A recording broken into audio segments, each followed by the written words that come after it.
ना कुरान मानने को तैयार है, ना अल्लाह को मानने को तैयार है, ना अल्लाह के उसूलों को मानने को तैयार है, ना अल्लाह के हुक्म और अहकाम को मानने को तैयार है, ना सुन्नत रसूल को मानने को तैयार है। सिर्फ रसूल के नाम पर जिन्ना का शरिया चल रहा है बस। सनातन वाले तो मज़ार में भी जाके माथा फोड़ लेते हैं, इतना फ़ायदा उठा लेते हैं एक्सेप्टेंस का।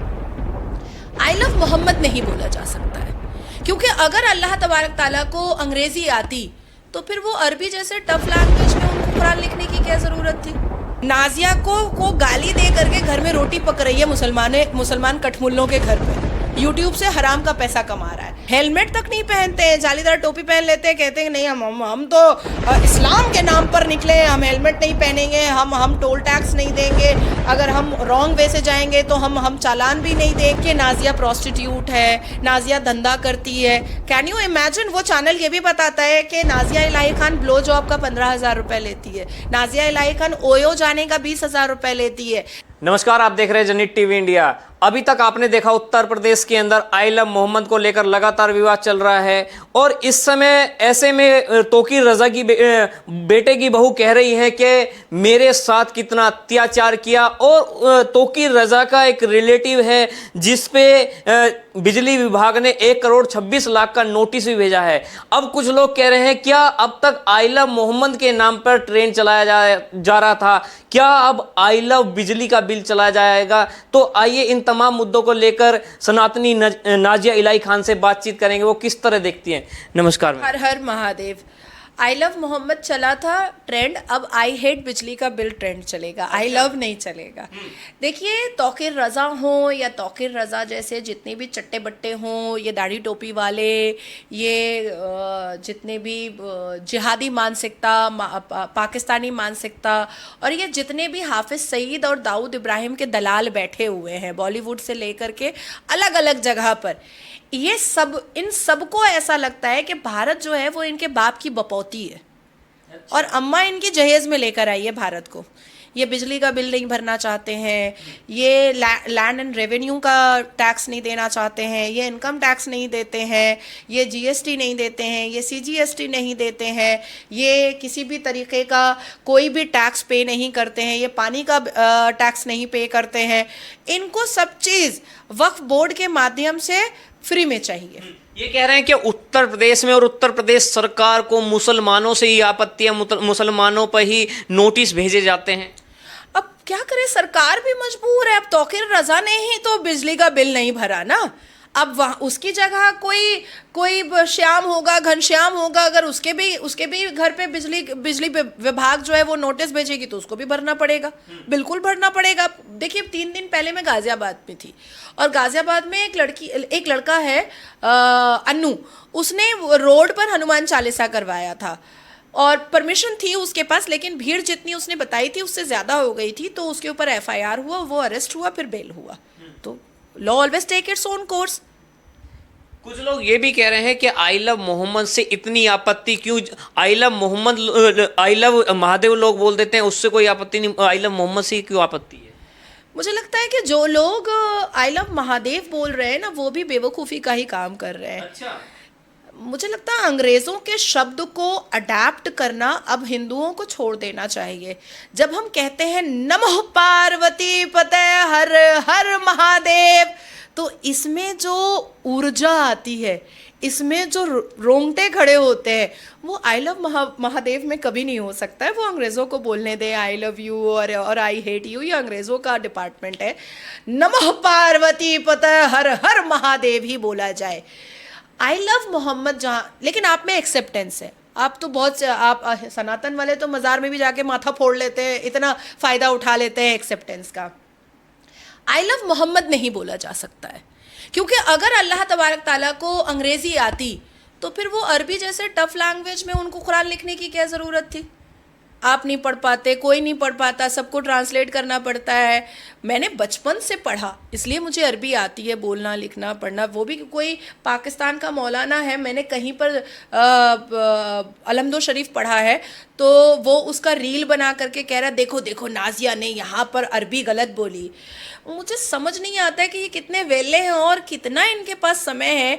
हराम का पैसा यूट्यूब से कमा रहा है और मुझे गालियाँ दे दे करके घर की रोटी पका रहा है। अब आप समझ रहे हो नाजिया को गाली दे करके घर में रोटी पक रही है मुसलमान कठमुल्लों के घर पे, यूट्यूब से हराम का पैसा कमा रहा है। तो ये ऐसे लोग हैं जो ना कुरान मानने को तैयार है, ना अल्लाह को मानने को तैयार है, ना अल्लाह के उसूलों को मानने को तैयार है, ना अल्लाह के हुक्म और अहकाम को मानने को तैयार है, ना सुन्नत रसूल को मानने को तैयार है। सिर्फ रसूल के नाम पर जिन्ना का शरिया चल रहा है बस। अच्छा, ये लोग नाम रसूल का लेते हैं, पर जितनी भी इन लोगों की लुंगी का मुजरा डांस है वो सब जिन्ना के शरिया के अंदाज पर चलता है, इसके अलावा कुछ नहीं चलता है।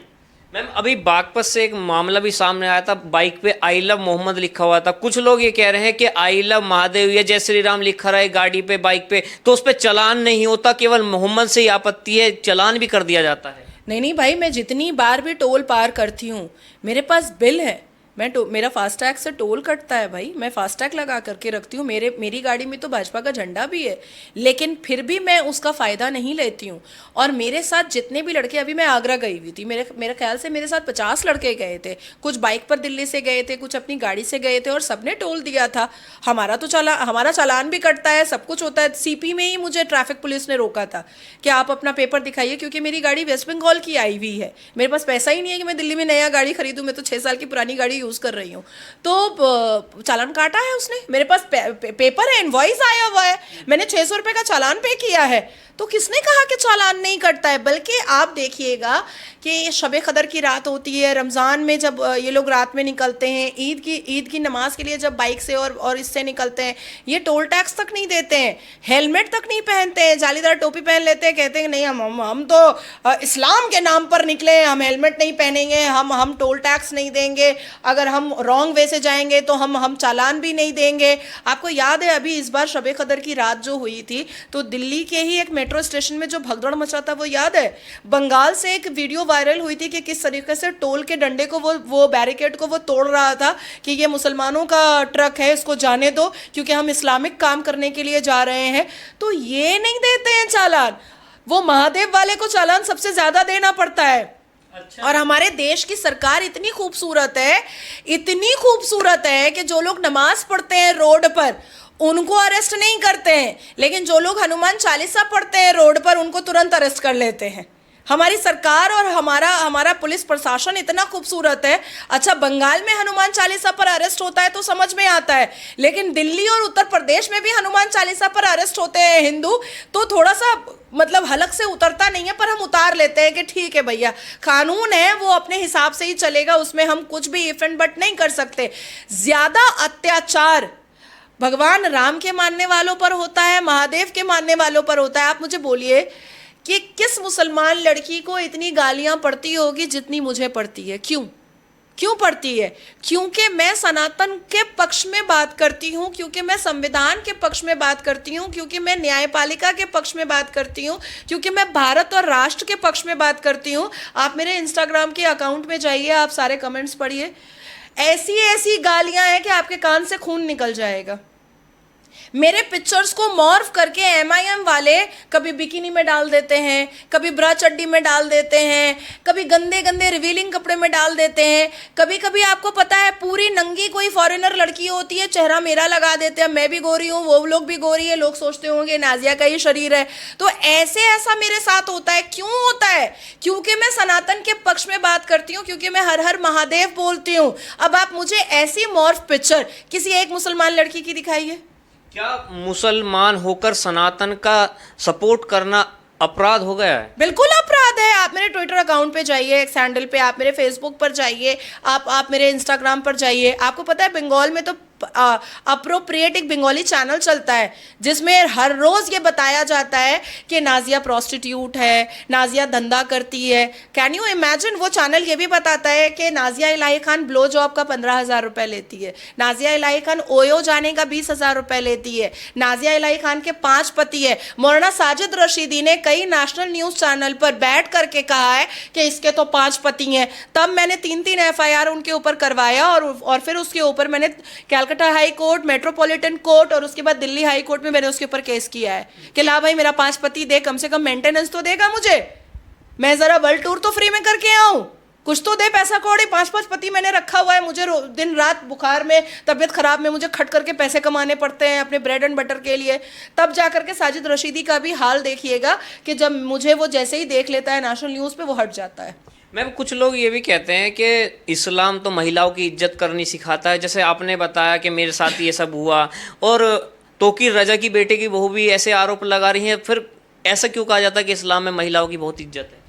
इस्लाम में उन्हीं महिलाओं की इज्जत है जो घर के अंदर मामू के लिए सलवार खोल देती है, भाई के लिए सलवार खोल देती है, चाचा के लिए सलवार खोल देती है, उंगली करने दे देती है, हाथ मारने दे देती है। और जो मुस्लिम बेटियां ये सारी बदतमीजियों के खिलाफ आवाज उठाती है, उसकी इस्लाम में कोई इज्जत नहीं है। यानी अपने हक की बात उठाना अपराध हो गया? बिल्कुल अपराध है।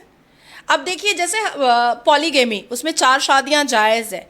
अब कुछ मुस्लिम बेटियां हैं जिनको फोरसम करना बहुत मज़ा आता है। एक पुरुष रहता है शौहर, और 4 नंगी औरतें आपस में बेड पे करती होंगी सब कुछ। अब हमें तो ये सब नागवार गुजरेगा। तो मैं तो सीधा गई 2019 में, मैंने पॉलीगेमी हलाला के खिलाफ जो है मैंने एक याचिका ही PIL डाल दिया। अब सारे मुसलमान भी मेरे से नाराज़ हो गए, और जिन मुसलमान हिजाबन बेटियों को फोरसम करना पसंद है वो भी मेरे से नाराज़ हो गई कि इतना मज़ा मेरे को मिलता था फोरसम करने में, ये क्यों इसको बैन करवाना चाहती है।